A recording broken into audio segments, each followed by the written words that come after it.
Allez, salut tout le monde. Bon, on est lundi matin, c'est parti. Cyril est derrière moi avec le télescope. Mon père suivra avec la jaune. Là, j'ai la rouge.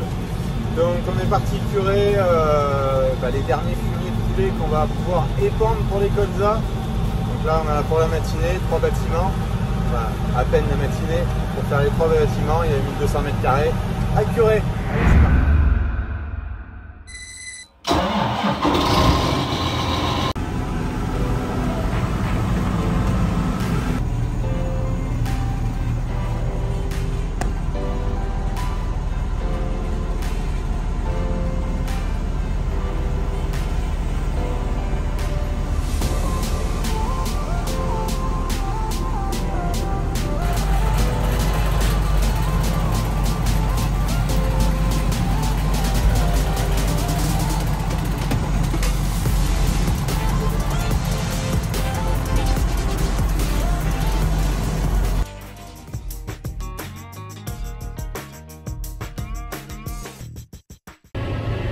Bon, nouvelle journée, je suis en train de déchaumer toujours.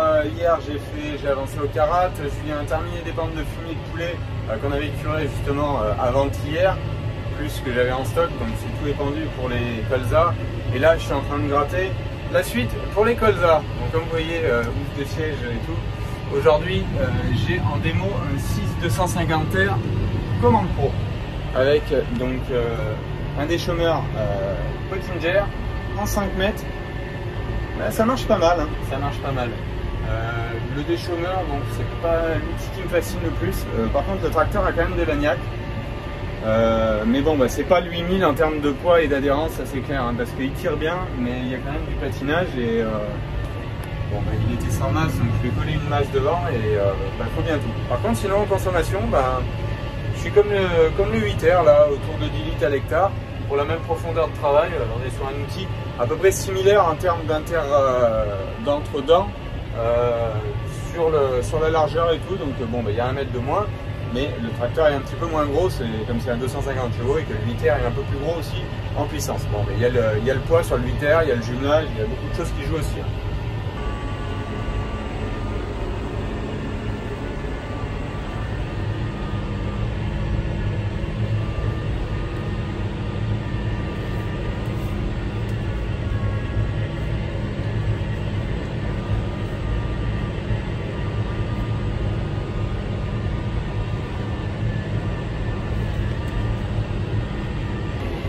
Comme vous venez de voir, je viens de balancer dans les pages là, donc je ne vais pas tout dérégler l'écran, mais on est sur les mêmes consos, aux mêmes profondeurs que je suis avec le 8R et le Carat, hein. Il n'y a pas d'amélioration là-dessus, de toute façon, quand on demande de la puissance, elle est là. Par contre, agréablement surpris, ce matin j'ai attelé la masse sans toucher les pédales, avec le mode approche là, sur la commande pro. C'est doux, ça va très très bien. Moi j'en ai jamais fait, hein. C'est la première fois que je l'utilise vraiment. Et c'est plutôt vraiment pas mal. Bon, avant d'avoir aussi des dizaines de commentaires, aujourd'hui j'essaye ce tracteur par pure curiosité pour voir l'écart avec mon 210R qui a 9 ans. Donc le but c'est pas de renouveler mon 210R et tout. J'aurais peut-être un achat d'un tracteur de cette configuration là, mais sur une puissance moindre, bien moindre. Pour soulager le 6810 et le petit, donc sur un tracteur plutôt à un gabarit à 140, 150, 170 chevaux au grand maximum. Donc c'est pas sur ce gabarit là. Là c'est d'essayer aussi la commande pro, chose que j'avais jamais essayé et qui va sans doute pas mal. Après voilà, hein, donc pas d'affolement sur des renouvellements, il n'y a rien qui se fera dans l'année, c'est sûr et certain. Bon, j'ai repris l'après-midi, donc j'ai fait déjà 4 heures, donc j'ai vraiment, là, je suis pas dépaysé dans l'environnement de la GS4, hein, donc de l'écran, hein, parce que cet écran-là, je l'ai dans la moissonneuse batteuse, dans le pulvérisateur, et je l'ai indirectement par le moniteur que je rajoute dans tous mes tracteurs ou pour le guidage. Donc je suis pas dépaysé de ça. Là, ce qui était plus dépaysant, c'était la commande pro. Bon, en 2 heures, j'ai réussi à faire à peu près le tour, programmer comme je voulais les fonctions. Là ça marche pas mal, donc j'ai repris cet après-midi, là je suis vers l'exploitation. Avant j'étais dans la butte tout en face là, donc des terres plus argileuses et plus fraîches, plus d'épaisseur de terre, plus frais. Là en plus c'est qu'on avait pendu hier du fumier de poulet, ce qui génère toute cette poussière. Donc je vais vous faire quelques images de drone justement dans cette parcelle de l'ensemble.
Bon, je viens de vous faire quelques images au drone, vous avez pu voir de l'extérieur l'ensemble tracteur et outils. Vous avez pu voir aussi qu'il y a, je pense, des améliorations pour que le tracteur tire mieux, c'est-à-dire dégonfler les pneus, lester mieux l'avant, parce que je ne sais pas si vous voyez sur les images, il a tendance à vouloir se lever du nez, et je pense qu'il lui manque cruellement 500 à 700 kg en plus de la masse que j'ai mis. Il faudrait mettre une masse plus grosse. Mais sinon, une vitesse de travail plutôt pas mal. C'est pas vilain. Après, c'est toujours pareil, hein. On arriverait à lester plus, mettre un jumelage et tout. On changerait complètement. Je pense que ça irait beaucoup mieux. Bon, c'est un tracteur de démo, il est dans cette configuration-là. Mais c'est somme toute pas si mal du tout. Et je suis pas mal surpris aussi, franchement, de l'outil, du déchômeur du Pottinger. Il a quelques défauts. J'y reviendrai un petit peu plus en fin de vidéo. Mais il a aussi des avantages, franchement. Bon, alors ce que je trouve vraiment bien finalement, je trouvais ça bizarre au départ, mais ça va franchement pas mal, c'est que je bouge jamais mon relevage. Ce gros vérin qui est sur la poutre ici sert à relever l'outil quand j'arrive au bout de la parcelle, et ensuite donc comme ça lui sort les dents pour que les disques de nivellement et le rouleau finissent d'écraser ce que je viens de déchaumer, et après il se relève de derrière.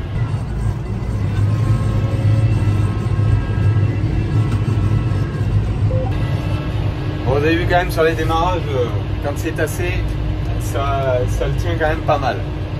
Parce que n'y a pas la cylindrée en moteur qu'on peut avoir sur un 8R. Ça c'est bon, c'est tracteur, et l'outil fait quand même tirer. Hein. Bon, après, point positif aussi, les dents, vraiment niaque, sont costauds, hein, on les voit pas bouger, franchement, vraiment devant un obstacle. Enfin bon, les pierres, moi je connais pas énormément. Et donc ça c'est bien. Par contre, je savais pas, mais il existe un 4 rangées de dents, ce qui lui donnerait plus de dégagement, et ça je trouve que ça serait pas mal. Et ce qui serait pas mal, c'est d'avoir une rangée de dents derrière les cieux là. En conditions fraîches, le rouleau doit avoir ses limites comme le Karat, hein, je le vois à peu près pareil. Qu'on puisse décrocher le rouleau et avoir une rangée de dents et servir de l'essieu pour faire terrage et travailler en billon pour hiverner. Je pense que ça pourrait être bien. Donc voilà un petit peu mes retours sur l'outil. Enfin, le but premier de la démonstration, c'était surtout le tracteur. Bon, là je suis en train de le blanchir. Il va falloir lui mettre un bon coup de compresseur de chantier quand j'aurai terminé tout ça. Allez, ça me reste juste à descendre jusqu'au haricot là. Et ça sera fait. Bon allez, la journée de démo est finie. On voit qu'il y a pas mal de paille là, donc je vais tout le souffler. Hein. Ça faisait pas mal de poussière dans la dernière parcelle. Vous avez vu les images au drone.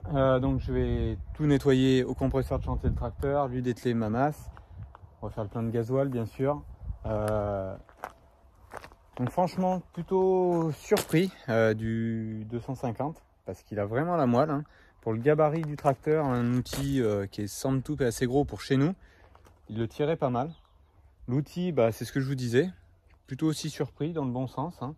Même s'il y a des points que je trouve qui seraient améliorés. mais c'est plutôt un bon outil. Après, je vous cache pas que mon Karat reste, je le trouve, plus polyvalent pour ce que je fais moi. Mais il y a quand même un outil qui est pas si mauvais que ça du tout, et un tracteur qui est plutôt assez bon.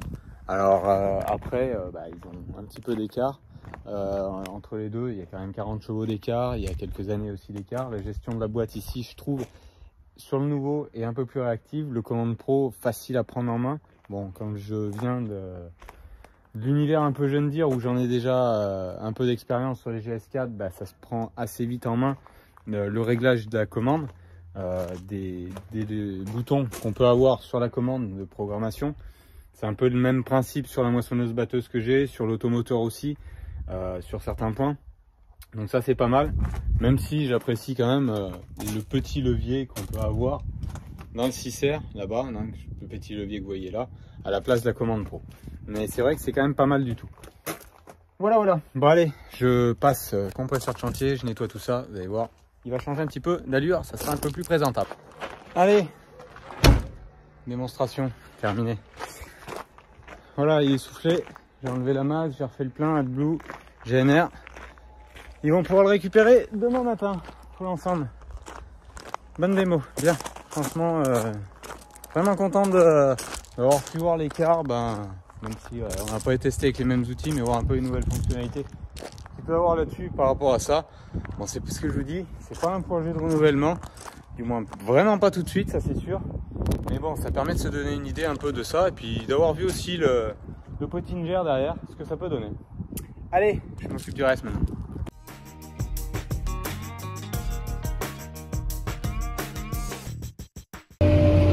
Bon, nouvelle journée et de plus en plus de poussière. Donc là, je suis en train de passer dans la parcelle que j'ai fait hier avec le 6250 et le Pottinger, de refermer un peu plus tout ça en gravtant 3-4 cm de terre au cali-disque. Donc je suis avec le 6R là, et profiter du rouleau de l'Actipac qui vient bien appuyer le sol.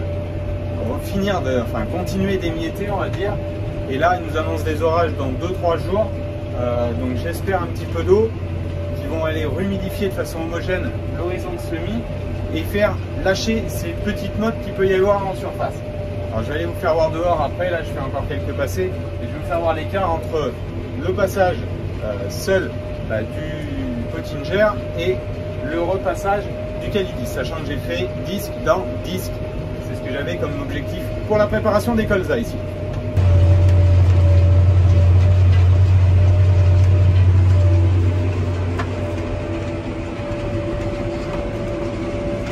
Allez, je vais m'arrêter en haut de l'arrêt, donc comme vous voyez là, en plus je suis en montée, donc je suis quand même sur un débit à 8 hectares et demi à l'heure là en montée.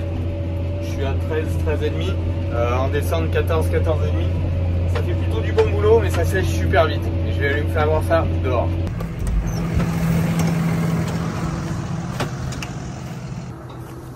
Bon, là, je vois le bénéfice quand même d'avoir le peigne en plus sur l'outil et d'avoir rechangé tout ce qui est couteau à l'intérieur de l'Actipac, donc qui permet de bien plaquer tout au sol propre. Alors voilà, le résultat, là je suis passé, je fais une passe sur deux là. Donc là je suis passé, là je suis pas passé. Le but c'est d'aller prendre ces mottes, mais il faut pas qu'elles sèchent plus. Vous voyez, elles s'effritent encore, mais en faut vraiment pas plus. Donc là, aurait presque fallu passer, ça j'ai fait hier matin, donc ça a à peine 24 heures là, mais aurait presque fallu passer hier après-midi. Bon, comme j'avais le tracteur en démonstration, j'ai préféré finir avec, mais là ouais, il faut se reprendre assez vite. Et un des quid aussi un peu du Pottinger, je trouve qu'il déprend un peu moins bien entre les dents que le Karat. Bon, c'est dû surtout à la forme de la pointe. Le Karat a une pointe de 8 cm plate en bas et que le Pottinger avait une pointe pointue. Donc pour faire le même rendu, il faudrait rentrer plus profond avec le Pottinger et je trouve pas que ce soit un avantage, quoi. Il n'y en a pas forcément une utilité. Mais voilà, vous pouvez voir, donc il y a un lit de terre avec de la terre fine. Il y a des mottes qui sont un peu plus grosses, ce que je vous ai dit, de toute façon. Un peu d'eau là-dessus, ça va finir de se déliter. C'est refermé. Et alors par contre, voilà, ce que je vais vous faire voir, c'est que le but c'est de faire lever les colzas avec les précipitations qui vont avoir, j'espère, semer derrière. Et dessous là, à 15 cm à peu près, ici là, on a de la terre, vous voyez, tout de suite plus fraîche là, qui fait la boule. Donc bon, ça c'est plutôt un bon point. Ça paraît très très sec en surface, mais dessous j'ai encore pas mal de fraîcheur. De toute façon, vous l'avez vu dans les précédentes vidéos de déchômage. Voilà. Allez, je continue, je termine cette parcelle, j'en fais une autre et j'essaierai de vous faire des images cet après-midi justement de l'ensemble, le 6R avec le Calidisc en 7 mètres, hors prise sur du déchômeur. Ça va pas mal, hein, il le tire bien. Et en plus, j'ai pas le jumelage et j'ai pas mis une masse spécialement devant. Bon, ce que je vous dis, hein, je gratte très peu profondément. Le but, c'est surtout faire travailler le rouleau. Mais comme faire qu'un passage de rouleau, ça ferait pas le même rendu que ça. Et moi, mon rouleau, il fait que 6 mètres. Le Calidisc fait 7, donc j'ai plus de débit de chantier avec cet outil-là. Voilà. Allez, c'est reparti. Ici, une autre donnée technique que je pense que je risque d'avoir dans les commentaires. Pourquoi autant de passages et compagnie? Bon, j'ai quand même des passages, parce que je vous dis, ultra rapide. Hein. Le passage le moins rapide, bon, ben là, c'est parce que c'était le test du Pottinger. Sinon, c'était au Carat où je fais un peu plus de 4 hectares à l'heure. Là, je suis plutôt entre 8 et 9,5, 9,8 en instantané, hectare heure. Donc, voilà. Et en termes de consommation, et ben, pour le rendu que je vous ai fait voir, là, je suis à 25 litres à l'hectare. Pour les 3 passages, donc ça reste une consommation très très raisonnable pour mon secteur. Voilà, donc après viendra le semis et puis après l'exploitation culturelle post-semis. Voilà.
Bon voilà, je suis revenu à la ferme, donc j'ai fini de préparer tous les colzas ici sur l'exploitation. Ça me reste un petit peu à faire, une vingtaine d'hectares à préparer.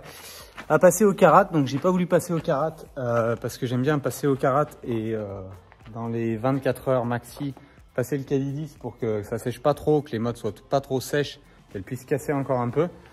Donc ça va pas trop mal, vous avez vu quand même les images au drone, c'est plutôt pas vilain en termes de travail et dessous il y a un peu de fraîcheur, donc c'est plutôt bien, surtout si ça repleut.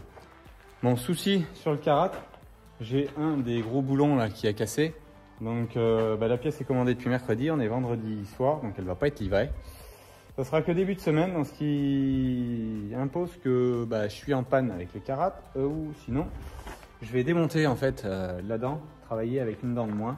C'est pas l'idéal, mais bon, j'ai pas bien le choix si je veux finir de préparer pour les colzas avant la pluie. Allez, moi je m'occupe de tout ça. Et je vous dis à la semaine prochaine pour la suite des travaux. Puis on verra un petit peu ce qui va tomber justement en eau pour peut-être débuter les semis de colza. Donc bonne semaine à vous tous. Et puis à la prochaine. Ciao, bye bye.